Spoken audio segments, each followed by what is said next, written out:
concept called soft dollars. Depending on what source you looked at, the SpaceX IPO was anywhere from 2 to 4 times oversubscribed leading up to the first day of public trading. And that's just from the institutional investors who wanted a piece of the pie. Banks generally can't sell IPO allocations outright. Any sort of like quid pro quo framework between a bank and a hedge fund that would say, do X amount of business with us and we'll give you access to this IPO would obviously create very serious legal and regulatory problems. But IPO allocations do become one of the most valuable relationship building tools that Wall Street has. Let's say you work for an investment bank and you have 2 hedge fund clients. They're similar size, similar public notoriety. Overall, they have very similar footprints.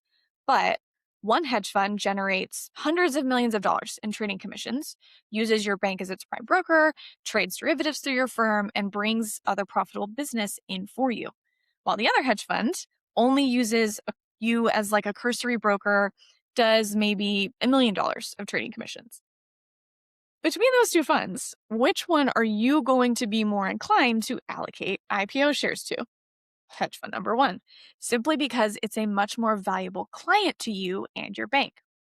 So, while the underwriting fee may be measured in hundreds of millions of dollars, the IPO itself often creates something just as valuable to investment banks: stronger, longer lasting relationships with institutional investors that generate things like trading commissions, financing revenue, advisory work, and other business for years to come. The IPO isn't just a transaction. It's also an opportunity for banks to strengthen relationships that become recurring sources of revenue long after a single IPO takes place. In other words, the excitement surrounding a major IPO doesn't just affect investors. It influences where hedge fund trades, which banks earn commissions, and how financial firms compete for institutional clients.